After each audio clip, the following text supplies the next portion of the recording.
할렐루야. 오늘도 예배 오신 여러분 환영합니다. 우리 박수치며 하나님을 찬양하겠습니다.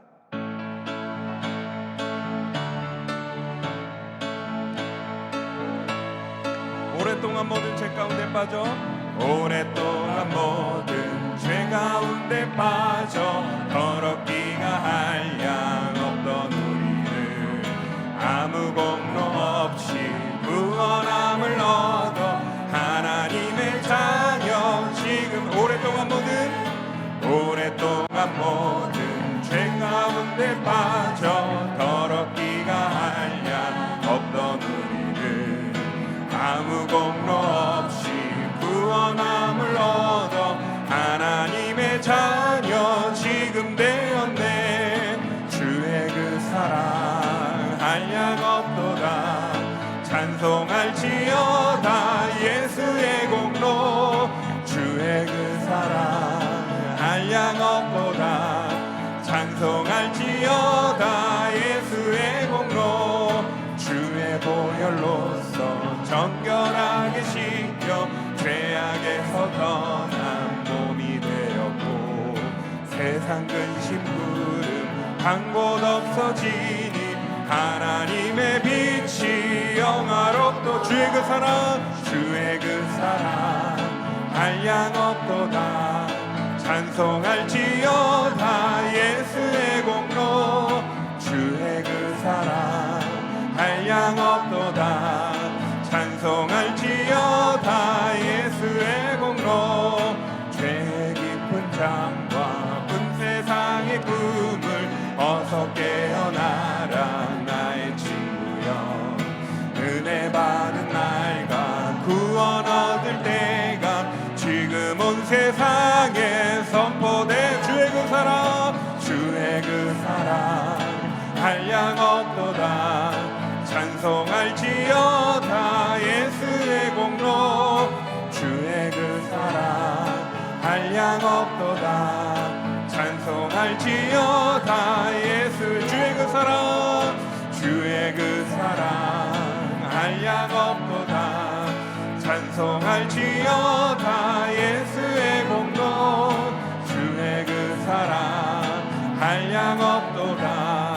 찬송할지어다. 예수의 공로. 우리 하나님께 영광의 박수 드리겠습니다. 할렐루야.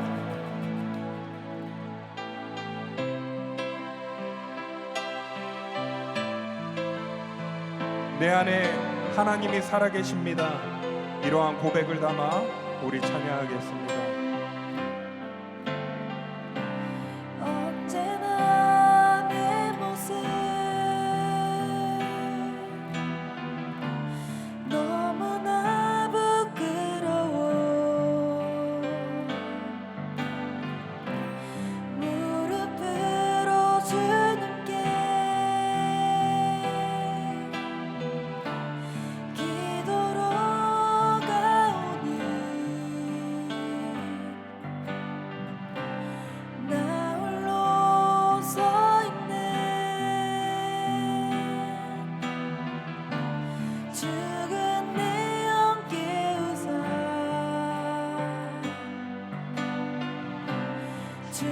주님만 나를 세워 내 영 살게 하소서. 주님 내 안에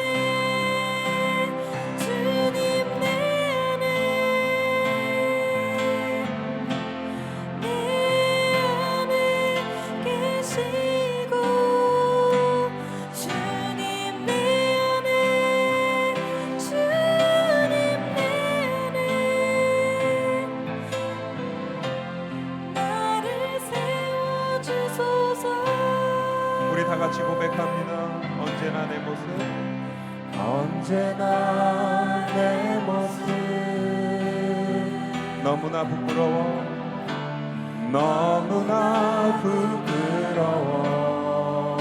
무릎으로 주님께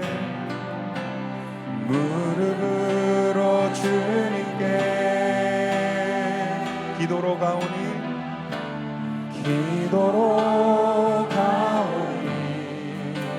나 홀로 서 있는 나 홀로 서 있는 죽은 내 어깨 우사 죽은 내 어깨 우사 주님만 나를 세워 주님만 나를 세워 내 영 살게 하소서 주님 내 안에 주님 내 안에 주님 내 안에 계시고 내 안에 계시고 주님 내 안에 주님 내 안에 나를 세워주소 우리 처음부터 한 번 더 고백합니다. 언제나 내 모습 언제나 내 모습 너무나 부끄러워 너무나 부끄러워 무릎으로 주님께 무릎으로 주님께 기도로 가오니 기도로 가오니 나 홀로 서 있는 나 홀로 서 있는 죽은 내 어깨 우사 죽은 내 어깨 우사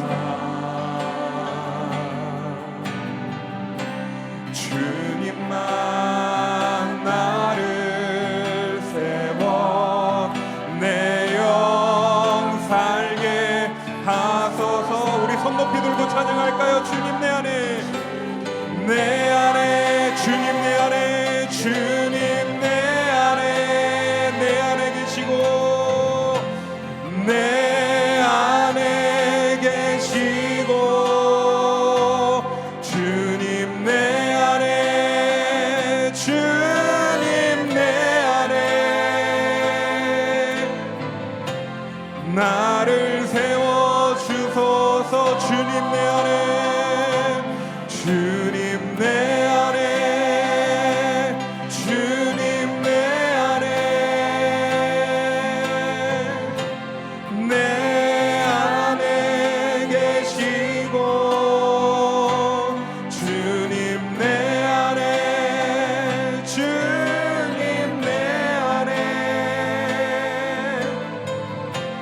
나를 세워주소 우리 간절해 마음으로 한 번 더 고백합니다. 주님 내 안에 주님 내 안에 주님 내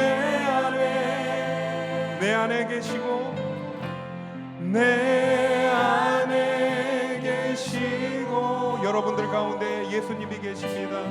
내 안에 주님 내 안에 나를 세워주소서 나를 세워주소서 이 시간 다 같이 합심하여 기도하겠습니다. 하나님 육신의 정욕은 모두 내려놓고 내 안에 하나님이 살아계셔서 주님 내 안에 들어오셔서 새 영으로 새 힘을 가지고 살아갈 수 있는 믿음의 백성들 되게 하여 주옵소서 성령 받는 자 되게 하여 주옵소서 이런 고백으로 다 같이 합심하여 기도하겠습니다.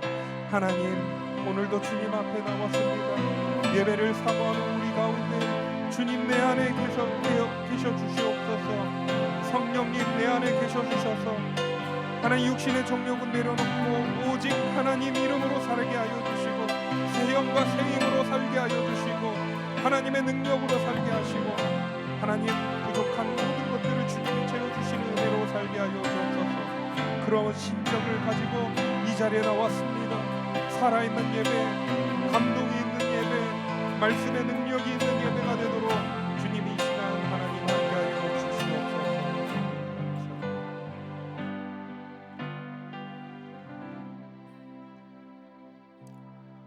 다 함께 일어나셔서 성령 감리절 후 첫째 주일 하나님을 예배합시다.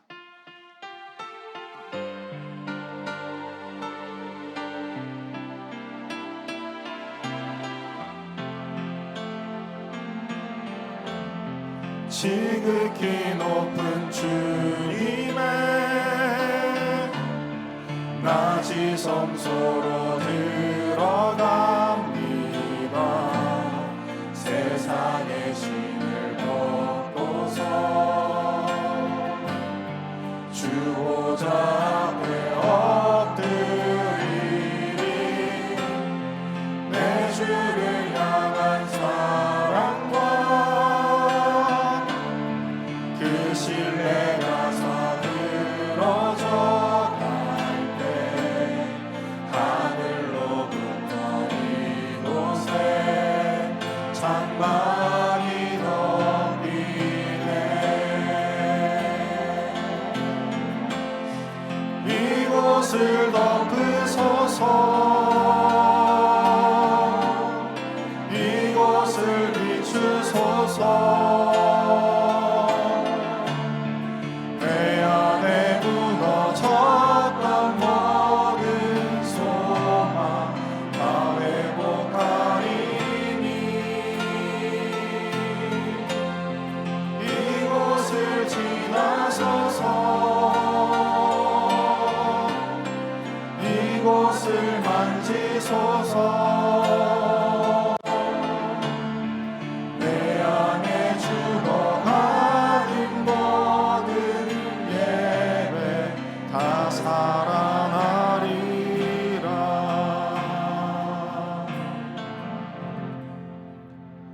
나는 전능하신 아버지 하나님 천지의 창조주를 믿습니다. 나는 그의 유일하신 아들 우리 주 예수 그리스도를 믿습니다. 그는 성령으로 잉태되어 동정녀 마리아에게서 나시고 본디오 빌라드에게 고난을 받아 십자가에 못 박혀 죽으시고 장사된 지 사흘 만에 죽은 자 가운데서 다시 살아나셨으며 하늘에 오르시어 전능하신 아버지 하나님 우편에 앉아 계시다가 거기로부터 살아있는 자와 죽은 자를 심판하러 오십니다. 나는 성령을 믿으며 거룩한 공교회와 성도의 교제와 죄를 용서받는 것과 몸의 부활과 영생을 믿습니다. 아멘.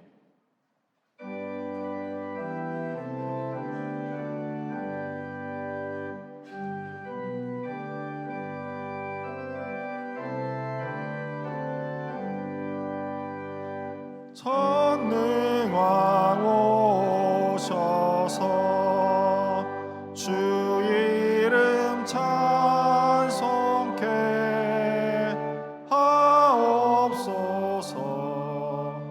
영광과 권능의 선부여 오셔서 우리를 다스려 주옵소서. 강생한 성자여 오셔서 기도를 들으소서. 택하신 백성들 복 내려 주시고 거룩한 마음을 주옵소서. 위로의 주 성령 오셔서 큰 증거 주옵소서. 전능한 주시여 각 사람 마음에서 떠나지 마시고 계십소서.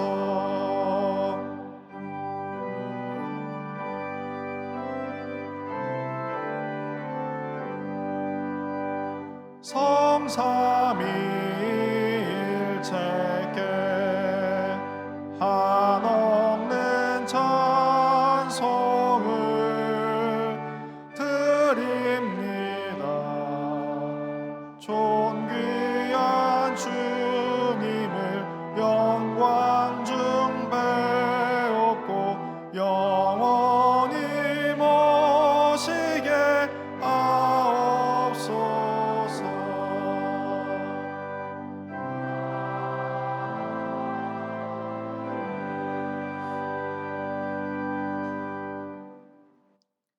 아버지 하나님, 실록의 계절인 5월 마지막 주일에 주님께 예배하게 하심에 감사를 드립니다. 82년 전 복음의 불모지인 정릉 땅에 우리 믿음의 조상들을 통하여 정릉교회가 세워지게 하심에 감사를 드립니다. 감사하신 아버지, 여러 가지 상황 가운데도 교회의 환경 개선을 위하여 공사를 진행하게 하심도 감사합니다. 사랑의 하나님, 일상의 삶 속에서 주 안에서 기뻐하고 주님이 주인 된 삶을 살아야 하는 우리들이 게으르고 나약함으로 인해 집중력을 잃어버리고 순간의 즐거움과 오감 만족을 위한 선택을 함으로써 도파민에 중독된 것을 용서하여 주시옵소서. 자비하신 주님, 우리가 실존의 삶을 살아가고 있는 지금의 순간순간들을 하나님이 허락하신 성령의 양자된 자로서 가롯 유다의 선택을 하지 아니하고 베드로의 선택을 할 수 있게 결단과 용기를 허락하여 주시옵소서. 우리가 살고 있는 대한민국과 온 세계는 매일매일 사건 사고와 기후 위기 속에 허덕이고 있는데 우리의 신앙생활 또한 그 모습과 다르지 않음을 고백합니다. 아버지 하나님, 우리가 속히 영적 자각을 통하여 썩어져갈 육신의 삶을 포기하고 영으로서 몸의 행실을 죽이며 살 수 있도록 보혜사 성령의 이끌림을 받게 하옵소서. 주님, 우리의 마음 깊숙한 곳으로부터의 회개가 하나님을 미쁘시게 할 수 있도록 인도하여 주시옵고 우리들의 삶을 통하여서 드려지는 찬양이 아버지의 기쁨이 되게 하옵소서. 내 가족들과 내 이웃들, 우리 성도들에게 행실과 언어를 바르게 할 수 있는 우리가 되게 하여 주시옵고 특별히 자녀들과 육신의 부모님들에게 사랑의 언어와 행실을 실천할 수 있게 하옵소서. 간절히 바라옵기는 우리가 다음 세대와 실버 세대를 잘 섬기고 양육할 수 있도록 지혜와 재정을 허락하여 주시옵소서. 목사님의 말씀 선포를 통하여 우리들의 환우와 고통받고 있는 성도들에게 위로와 평안과 용기를 허락하여 주옵시고 이번 주 중에 오키나와 비전 트립을 떠나는 팀 가운데 함께 하셔서 자기들을 드러내지 아니하고 주님의 도구 되어 행동으로 말씀 전파의 동역자들이 되게 하시고 예배를 위하여 수고하는 봉사자들과 찬양대원들에게 은혜를 받은 자들의 빚진 마음과 기쁨이 있게 하옵소서. 우리에게 가정과 교회를 허락하신 예수 그리스도의 이름으로 기도합니다. 아멘.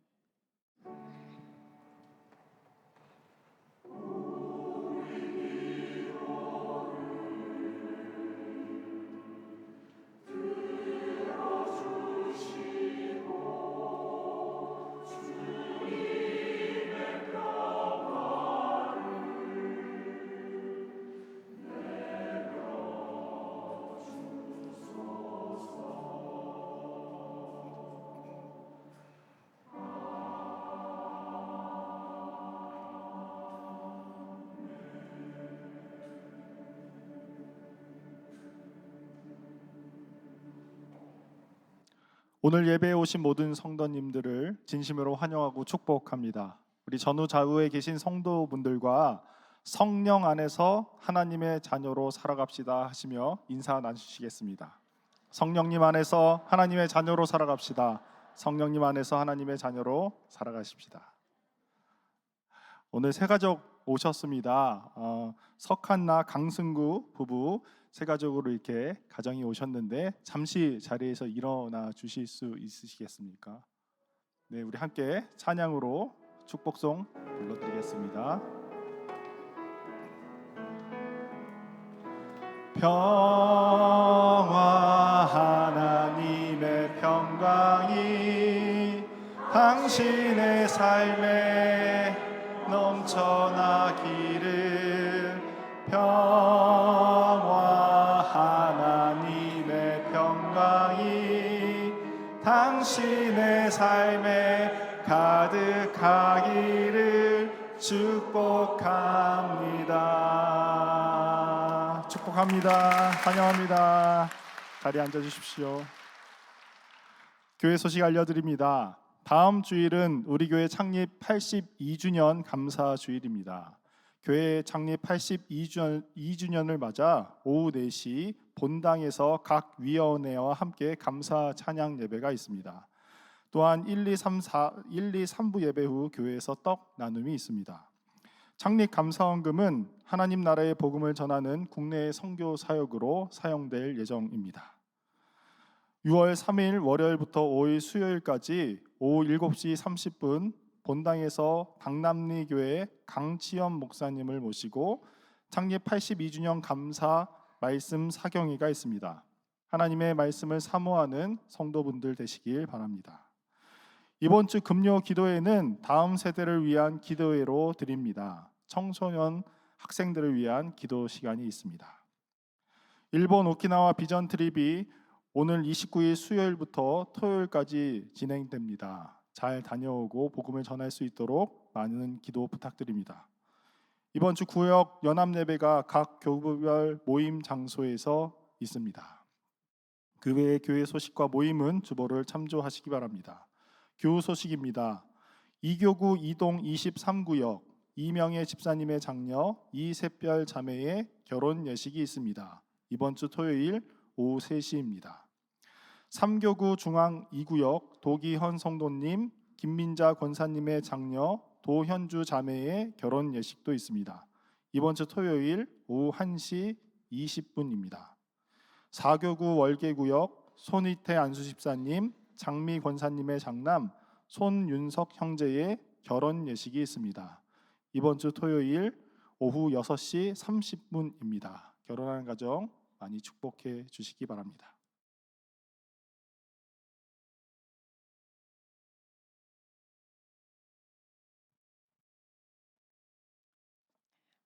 이제 하나님의 말씀을 봉독하겠습니다.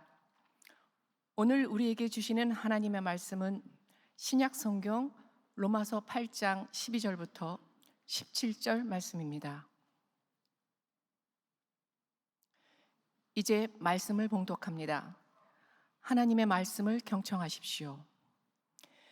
그러므로 형제들아, 우리가 빚진 자로 돼 육신에게 져서 육신대로 살 것이 아니니라. 너희가 육신대로 살면 반드시 죽을 것이로되 영으로서 몸의 행실을 죽이면 살리니 무릇 하나님의 영으로 인도함을 받는 사람은 곧 하나님의 아들이라. 너희는 다시 무서워하는 종의 영을 받지 아니하고 양자의 영을 받았으므로 우리가 아빠 아버지라고 부르짖느니라. 성령이 친히 우리의 영과 더불어 우리가 하나님의 자녀인 것을 증언하시나니 자녀이면 또한 상속자 곧 하나님의 상속자요 그리스도와 함께한 상속자니 우리가 그와 함께 영광을 받기 위하여 고난도 함께 받아야 할 것이니라. 아멘.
성경에 보면 노예들의 이야기가 참 많이 나옵니다. 뭐 요즘 쓰는 말로 하면 종의 이야기이지요. 주로 노예들은 정복시대의 전쟁 포로들이었습니다. 근데 1세기 당시에만 해도 대다수의 노예들은 노예로 태어난 세습 노예였습니다. 세습 노예들이 알지 못하는 것이 있었지요. 그 사람들은 부모님 노예의 자녀로 노예로 태어나서 그들은 태생부터 자유라고 하는 것을 알지 못했습니다. 자유인이었다가 노예가 된 노예와 자유가 무엇인지도 모르는 노예는 같은 노예라고 할 수가 없겠지요. 노예 의지, 노예 근성이라는 말이 있지 않습니까? 뼛속까지 노예 근성이 가득 차 있는 노예에게는 저항의식이나 삶에 대한, 문화에 대한, 자기 인생 존재에 대한 이 저항, 문제의식이 없는 거죠. 그냥 주인이 시키는 대로 삽니다.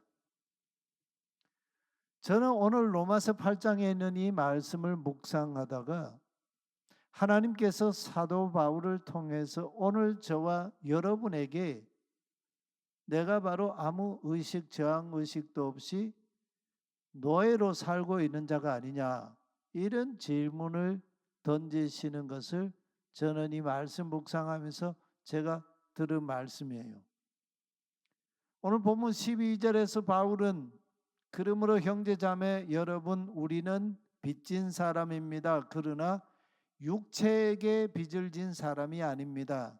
그렇기 때문에 우리는 육체를 따라 살아야 할 의무가 없습니다 합니다. 지금 바울이 말하고 있는 이 어감을 가만 들여다보면 마치 저와 여러분이 지금 육체에게 빚진 자처럼 육체를 따라서 살아가고 있다는 그런 것을 전제하고 우리에게 말씀하고 있는 것처럼 들리지 않습니까? 그래서 13절에서 바울이 뭐라고 합니까? 육체를 따라 살면 반드시 여러분은 죽습니다. 그러나 성령님의 힘으로 육체의 악한 행실, 행동, 프락시스를 죽이면 반드시 살 것입니다. 이렇게 말씀합니다.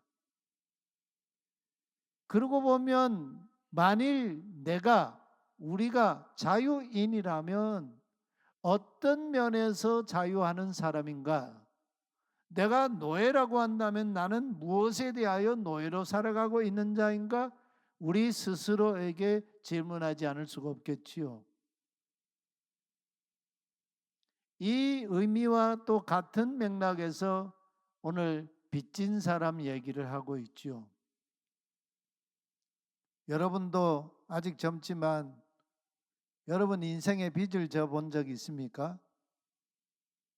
사람이 살다 보면 빚지고 살아요. 요즘은 가정생활도 그러고 기업을 하는 사람은 기업 경영하는 측면에서도 그러고 어떤 적정한 수준의 그 빚을 지면서 그 빚을 활용해서 살림도 살아가고 또 인생도 개척하고 기업도 경영하고 그러죠. 우리가 살아가는 오늘 이 시대는 포노 사피엔스 인류인데 내가 사용하는 휴대전화의 전화번호, 그 전화번호가 나라는 존재를 대표하는 어떤 공적인 어떤 인증 그런 이 번호와 같이 이렇게 사용되죠. 그러다 보니까 금융기관에서요, 금융거래 정보를 우리에게 수시로 문자로 알려줍니다. 당신의 대출금이 지금 얼마인데 얼마를 갚았습니다. 신용도 변화가 어떻게 됐습니다. 이런 문자가 자주 와요. 사도 바울이 살던 시대에도 빚지고 사는 사람들이 너무 많았어요. 빚 때문에 노예가 되고 노예 시장에서 노예를 사고 파는 그런 일이 빈번했습니다. 뭐 요셉도 노예로 팔려갔지 않습니까? 노예의 자식은 태어나면서부터 노예가 되었습니다. 그러니 같은 도시, 같은 마을, 같은 이웃집에 살면서 저 사람이 누구인가? 누구의 노예이지? 또 자유인인지 이걸 다 알았습니다. 뭐 옆집의 아무개는 어느 주인의 노예야, 노예. 그 집안에서 지금 뭐 몇 대째 노예 생활하고 있지. 이런 건 다 알았다는 거죠. 요즘은 프라이버시를 중요하게 여기는 시대이기 때문에 뭐 그런 것들이 이렇게 막 폭로하거나 이럴 수가 없지요. 근데 적어도 내가 누구인지 나 자신은 스스로 알지 않습니까? 뭐 자기를 모르는 사람도 너무 많아요. 사도 바울은 오늘 내 인생의 주인이 누구인가? 로마서를 보면 바울은 첫 단어가 파울로스, 바울. 그 다음에 두 번째 나오는 단어가 두울로스, 종이다, 그런 노예다 그런 말이죠. 누구의? 예수 그리스도, 예수 그리스도의 노예다, 종이다 이렇게 시작을 하고 있죠. 육체에게서 빚져서 살 자가 아니라고 말합니다. 우리에게 악덕 사채업자로부터 인생의 파산을 면한 자라는 그런 말씀이지요. 1세기 당시에 팔레스타인에 통용되던 고리대금, 뭐 빚지는 사람들, 빚을 이렇게 지는 그런 경우에 기본 이자가 25%였습니다. 요즘 25% 인자하면 이건 상당히 저는 잘못 집사님 25% 이자 이 어느 수준입니까? 굉장히 이거는 뭐 정부에서 허락하는 그런 이 이자율인지 모르겠어요. 근데 이 팔레스타인에요 예수님 시대 25%가 기본 이자였어요. 그리고 또 그 대개 뭐 농산물이 중요한 그 교환 거래 가치 어떤 통용 아닙니까? 올리브 기름 같은 거는 굉장히 고가품이었기 때문에요. 기본적으로 올리브 기름을 뭐 이렇게 빚진다 그러면 50% 이자를 물어야 했습니다. 빚진다는 건 상상을 초월하는 압박감이에요. 인생을 옥죄는 그런 이 압박감이라는 거죠. 왜 그렇습니까? 빚진 사람은 대개 가난한 사람들이에요. 그러니 빚을 지고 나면 가난이 더 심화될 수밖에 없는 그런 구조이지요. 회복을 포기한 사람들이 빚을 졌습니다.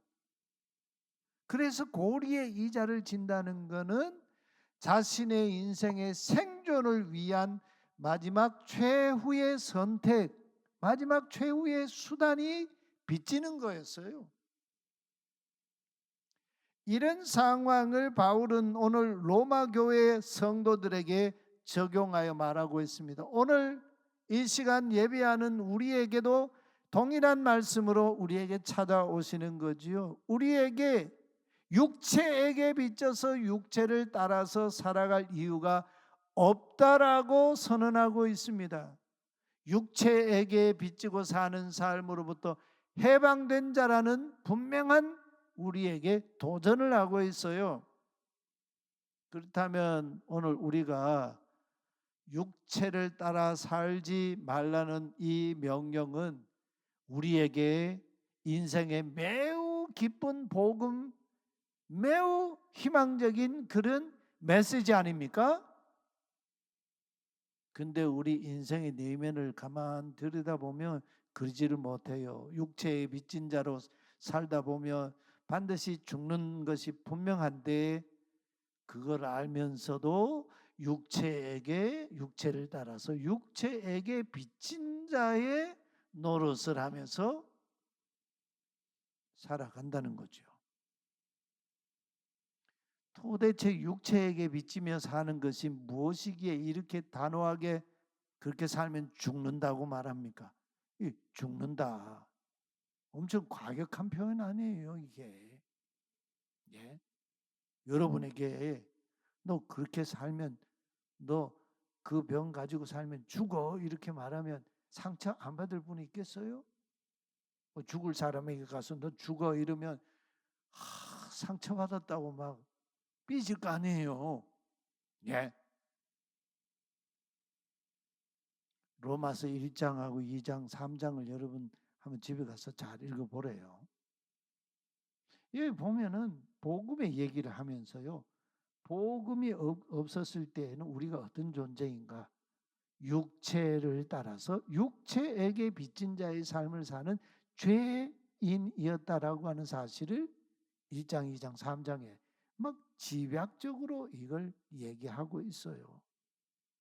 거기에 보면 뭐 한마디로 이렇게 그걸 전체를 이렇게 압축을 시켜서 표현한다면 모든 경건치 않음과 불의입니다. 거기에 제일 먼저 나오는 게 하나님을 알되 하나님을 영화롭게 하지 않는 것. 하나님의 영광을 내가 가로챈다든지 말이죠. 하나님의 영광의 자리에 내가 얼굴을 드러낸다든지 말이죠. 감사치 아니하는 것, 어리석게 하나님의 영광을 썩어질 사람을 신으로 숭배하는 것. 요즘 시대가 인간이 신이 되었다 호모데우스를 외치는 시대 아닙니까? 피조물을 신으로 숭배하는 것, 여자가 여자로 남자가 남자로 음행하는 동성애, 하나님을 인정하는 것을 가치 있게 생각하지 않는 것, 상실한 마음대로 행동하는 삶, 온갖 불의, 악함, 지나친 욕심, 못된 마음, 시샘, 살인, 다툼, 속임, 적개심, 수군수군하는 것, 헐뜯는 것, 미워하는 것, 시건방진 것, 거만한 것, 자랑하는 것, 부모를 거스르는 것, 깨닫는 능력이 없는 것, 계약을 약속을 지키지 않는 것, 인정머리 없는 것, 모진 것. 여러분 성경에 이런 말씀이 있는 거 새삼스럽지요? 우리 인간이 육체를 따라 사는 인간의 그 죄성과 죄악들을 우리가 상상을 초월하는 그 죄악들을 전부 다 열거하고 있어요. 3장까지. 그리스도인이 이러고 살 수 있겠느냐는 거예요. 이렇게 살면 반드시 죽는다. 이런 진단인 거죠. 죽을 줄 알면서 육체의 빚진 자로 살 수 없다는 말씀 아니에요. 그러나 성령의 힘으로 육체의 악한 이런 온갖 행실, 행동, 프락시스를 죽이면 반드시 살 것이다. 그 성령님으로 산다는 말이 도대체 뭘까요? 성령님께 빚진 자의 삶을 살아간다는 말입니다. 성령님은 악덕 사채업자가 아니에요. 우리를 살리는 그리스도의 영입니다. 죄와 사망에서 자유케 하는 살리시는 영이십니다. 우리가 구약 성경을 가만히 읽어보면요, 구약 시대에 하나님께서 하나님의 백성인 이스라엘에게 히브리인들에게 그들이 빚진 자로서 인생이 파산할 그런 위기에 처했을 때 그들을 살리시는 하나님의 법을 주셨습니다. 그 가장 기초적인 법이 안식일법입니다. 여세 동안 평일에 열심히 일하고 땀 흘려 일하고 제7일 안식일에 하나님께서 거룩하게 구별해 놓으신 날, 그날은 안식하라. 요즘도 제7일 안식교회는 토요일 날을 안식일로 지키지요. 근데 예수님이 부활하신 안식구 첫날 부활하신 그 사건 이후로 사도들과 초기 교회들이 주의 날을 예배하는 날로 지켜오고 있어요. 그래서 우리가 주일날 우리가 예배하지 않습니까? 이 안식일은 창조의 질서의 맨 마지막 마침표였습니다. 그리고 출애굽기에 보면 이집트 왕 파라오에게 압제를 받고 노예살이하던 히브리인들 하나님 백성들을 그들을 해방시켜서 이끌어내신 다음에 시내산 광야에서 하나님께서 그들과 약조를 맺으면서 주신 10계명의 4계명이 안식일법이죠.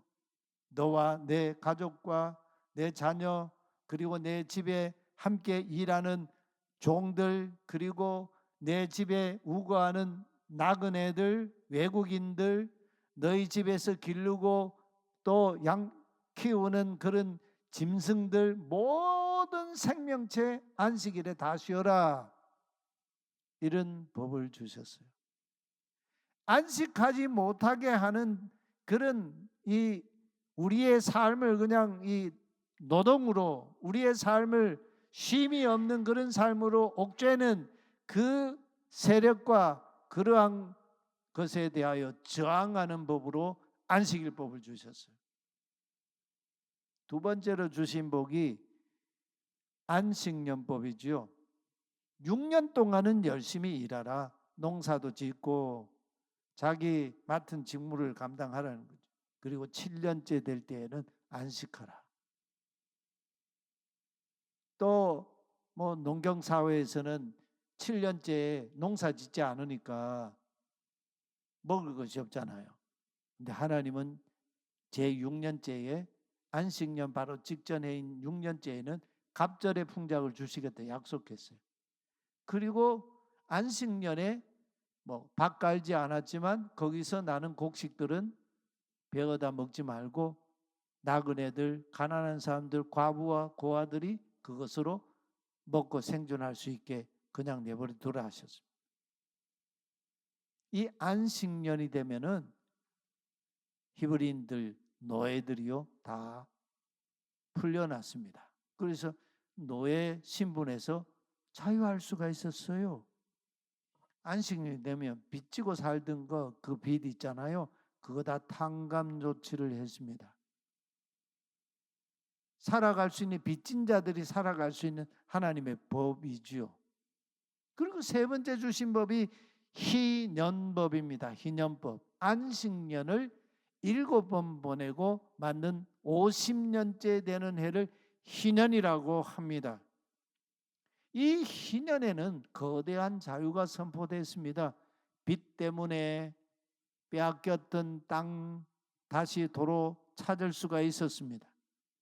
희년이 되면 하나님 백성은 각각 다 자기 가정으로 하나님이 자기 조상과 또 자기에게 물려준 그 기업 땅 상속받은 땅을 다 다시 회복할 수가 있었습니다. 하나님 나라 안에 빚쟁이나 땅이 없어서 노예살이하거나 그러는 사람 하나님이 주신 약속의 땅 안에서는 단 한 사람도 없게 하시는 해가 희년이었습니다. 회복의 해인 거지요. 희년은 탐욕스러운 호주들이나 투기꾼들이 가난한 사람들의 빚을 빌미로 땅을 차지하고 가산을 몰수했던 그런 모든 것들로부터 자유케 하는 그런 하나님의 회복의 해였습니다. 그런데 하나님의 백성들이 하나님께서 명하신 이 법들을 잘 지켰을까요?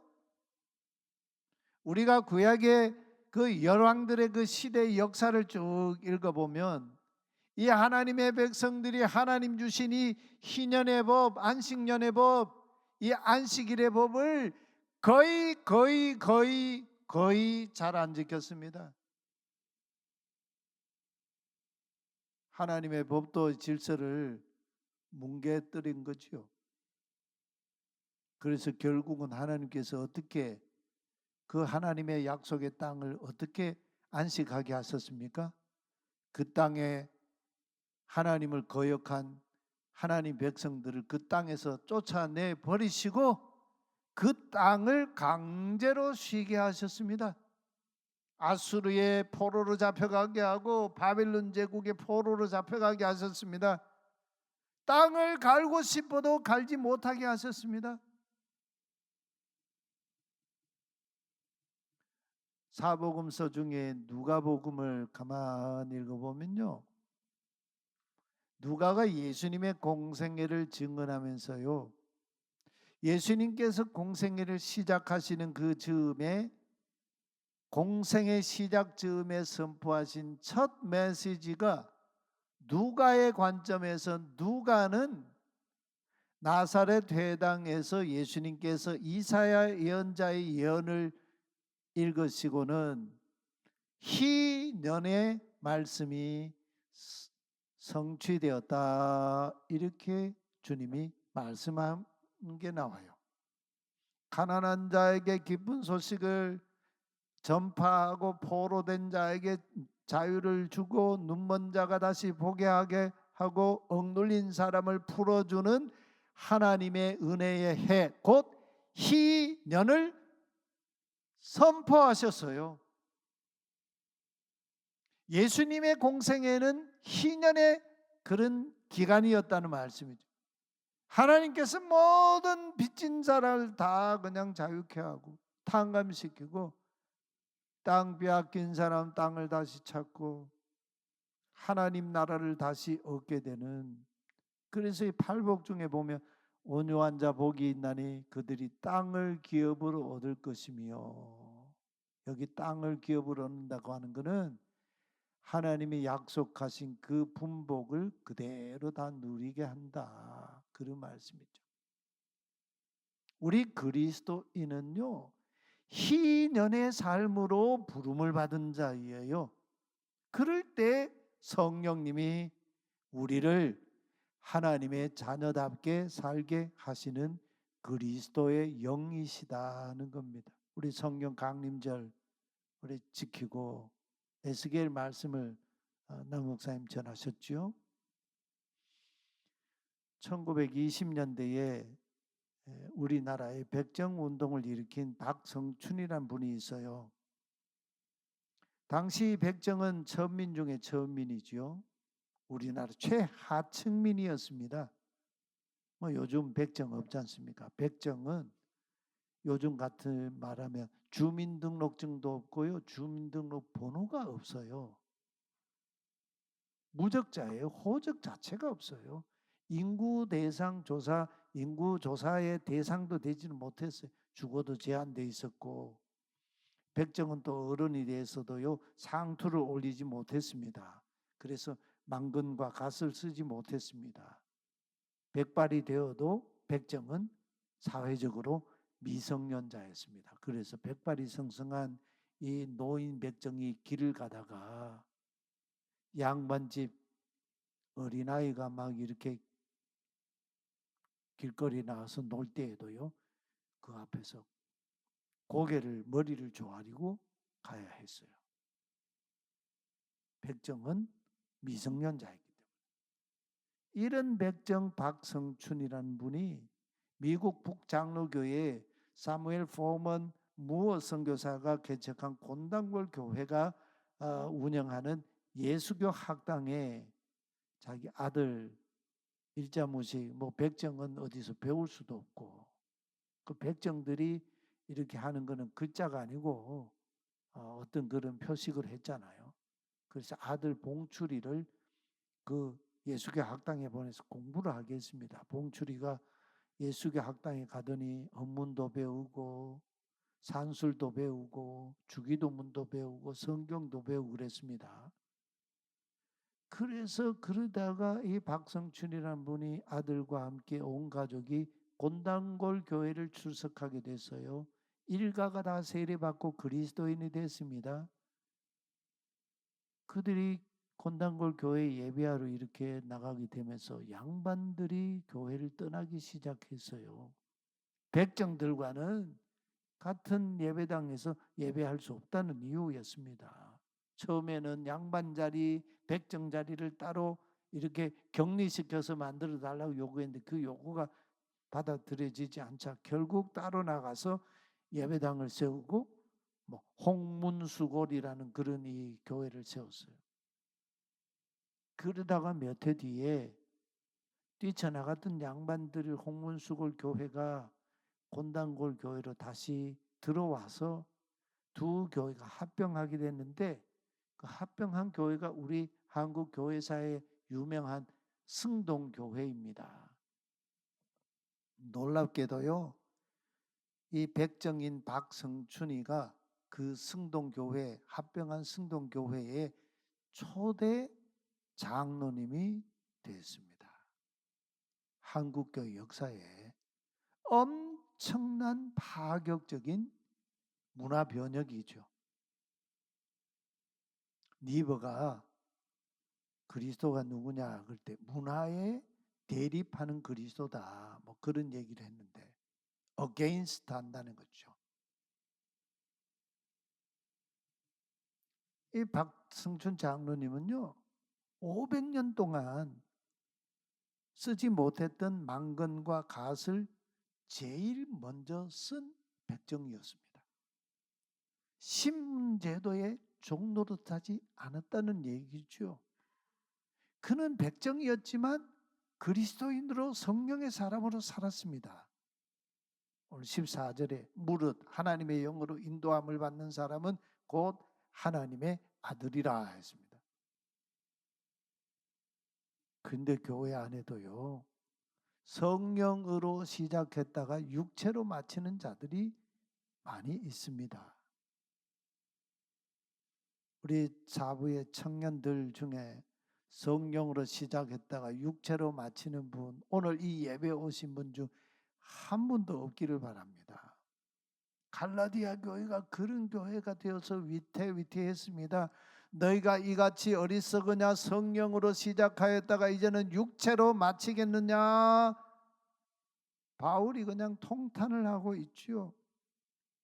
오늘 우리 예배하는 우리 모두는 다 성령으로 시작한 사람들입니다. 그렇기 때문에 육체로 마쳐서는 안 되는 사람들입니다. 근데 역사에는 성령으로 시작했다가 육체로 끝낸 사람들의 삶이 흔적들이 곳곳에서 널브러져 있습니다.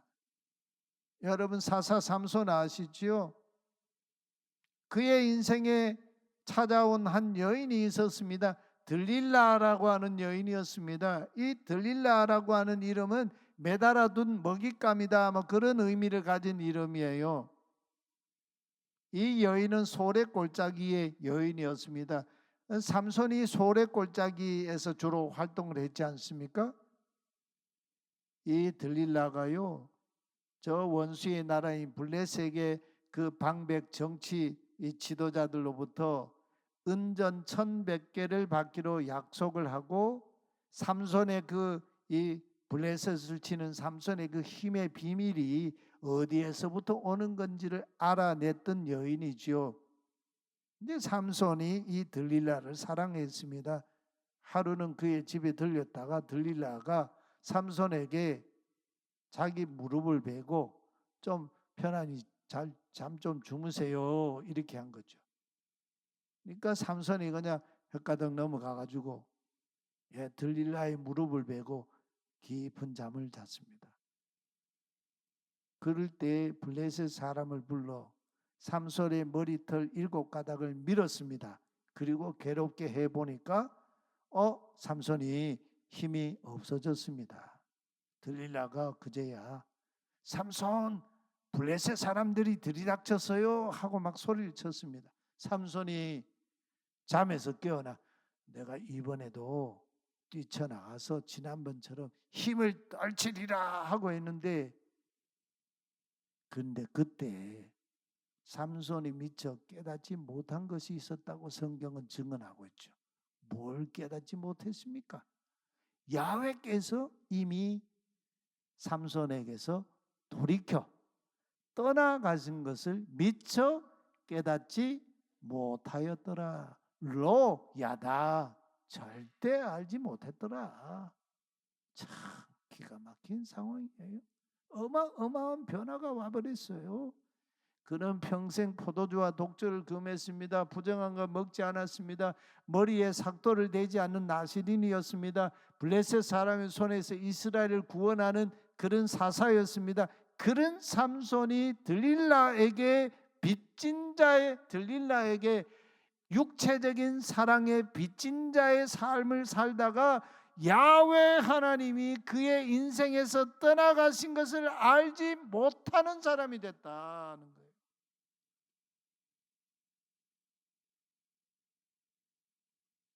그리고 그는 두 눈이 뽑혔습니다. 가자로 끌려가서, 요즘 그 이스라엘과 싸우고 있는 가자 지구 그 가자로 끌려가서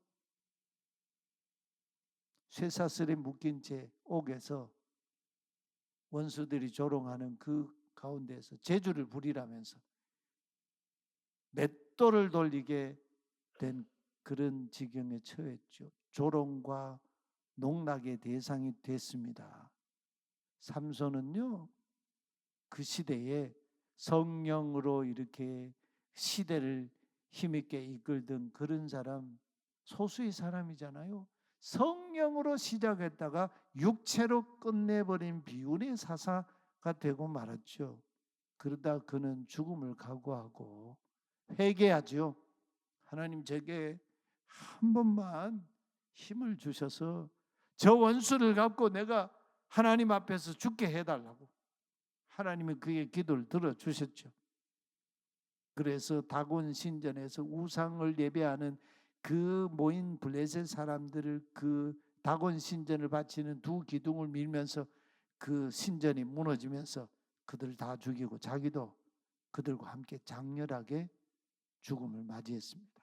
저와 여러분이 어찌 육체에 빚진 자처럼 성령을 거스르며 살아갈 수 있겠습니까? 하나님의 영이 없는 사람은 그리스도의 사람이 아닙니다.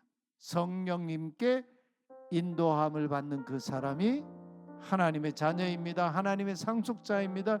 그리스도와 함께 하나님 나라를 공동으로 상속하게 될 하나님의 상속자입니다. 이 말씀을 우리 마음에 새기며 함께 찬송하십시다. 주 말씀 향하여 달려가리라.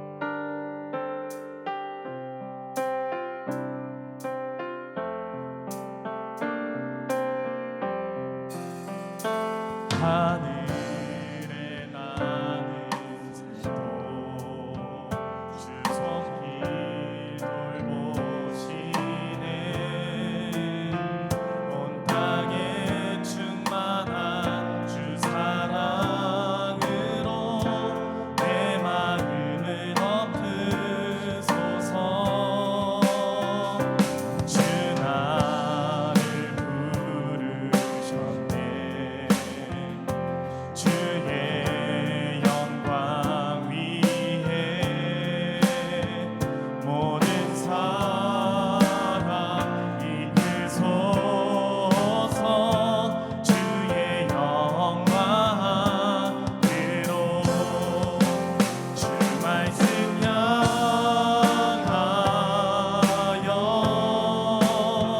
달려가리라.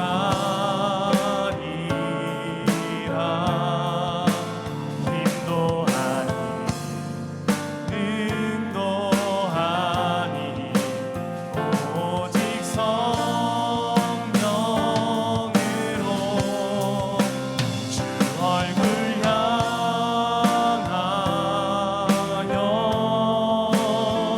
달려가리라.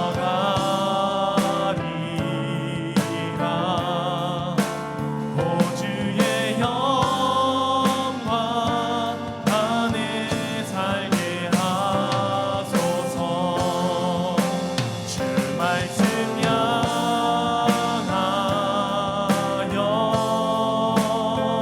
달려가리라.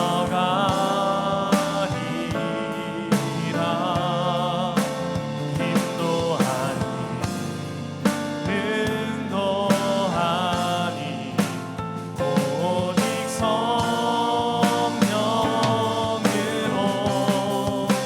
주 얼굴 향하여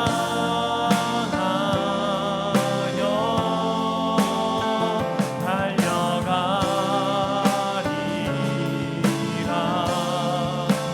오 주의 영광 안에 살게 하소서.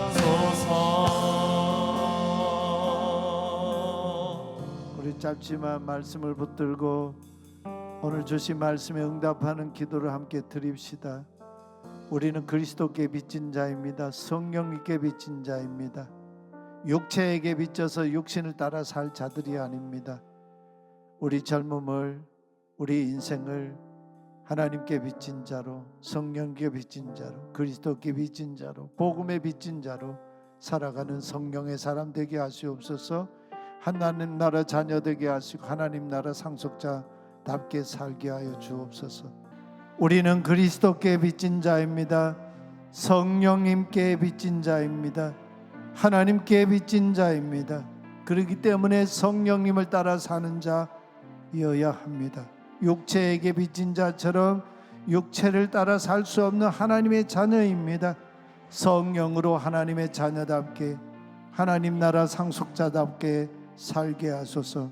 우리 한 마음으로, 간절한 마음으로 함께 기도하십시다. 하나님 아버지, 오늘 이 시간도 주님 앞에 예배자로 우리를 불러주시고 하나님을 예배하게 하시니 감사합니다. 주여, 우리를 주여 긍휼히 여겨 주시옵소서.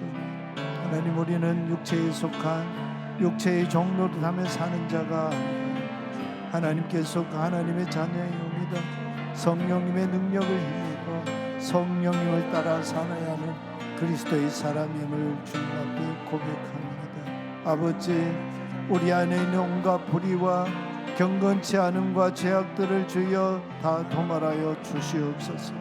육체에 속한 우리의 모든 옛 행실과 우리의 모든 악한 습성과 하나님 앞에 합당하지 못한 모든 죄악들을 주여 다 소멸하여 주시고 깨끗하고 정결한 심령 되게 하시고 성령님의 인도하심 이끌림을 받아서 주의 말씀을 향하여 나아갈 수 있게 해주시고 성령님과 함께 주의 말씀을 붙잡고 그리스도의 사람으로, 성령의 사람으로, 하나님의 사람으로, 하나님 나라 자녀로 살아가는 우리들에게 은총을 베풀어 주옵소서. 하나님의 자녀답게, 하나님 나라 상속자답게, 그리스도와 함께 공동으로 하나님 나라 상속하는 그리스도의 사람으로, 복음의 빚진 자로 살아갈 수 있도록 은총을 베풀어 주옵소서. 하나님 아버지, 시간 고백합니다. 우리는 하나님께 빚진 자입니다. 예수 그리스도께 빚진 자입니다. 성령님께 빚진 자입니다. 고린도 교회 성도들이 육신에 속한 사람으로 살아가면서 나는 바울에게, 나는 아볼로에게 속한 사람이라고 파당을 짓기도 했습니다. 그러나 바울은 심었고 아볼로는 물을 준 목회자이었지만 바울이 무엇이고 아볼로가 무엇이냐, 오직 자라나게 하시는 분 하나님뿐이시라 했습니다. 하나님, 우리 정릉교회, 우리 각 성도님들 성령의 능력을 힘입어 육체의 정욕과 안목의 정욕과 남에게 남의 눈을 의식하고 보여주기 위한 이생의 자랑을 버리고 성령으로 사는 성령의 사람 되게 하여 주옵소서. 그리하여 하나님의 자녀로 하나님의 나라 상속자로 사는 우리들 되게 주여 세임 허락해 주시옵소서. 나의 생명, 나의 건강, 지식, 가족, 일하는 직장과 내 일터와 사업, 모든 것 다 하나님 주신 하나님의 은혜입니다. 주님께서 주신 것 가지고 이 시간 주님께 봉헌합니다. 하나님께 대하여 인색하지 않게 하시고 하나님 나라의 부요한 성도가 되게 하여 주옵소서. 그리스도와 함께 하나님 나라 공동 상속자의 그 영광을 받기 위해 고난도 함께 받는 성도가 되게 하여 주옵소서. 예수 그리스도의 이름으로 기도하옵나이다. 아멘. 우리 다 함께 일어나서 파송의 찬송을 부르겠습니다.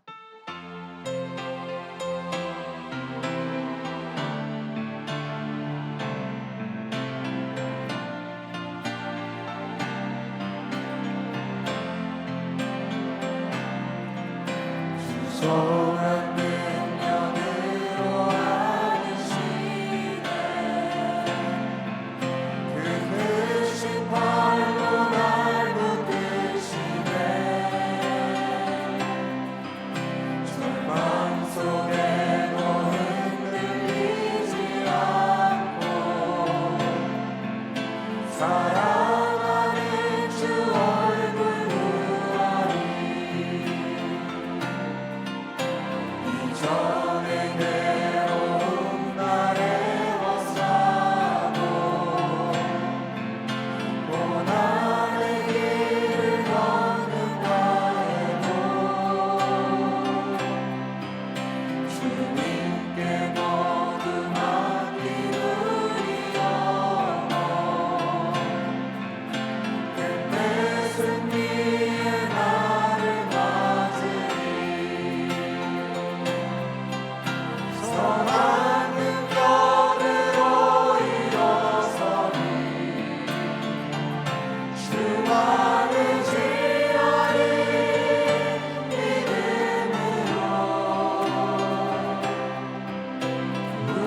생활을 마시나니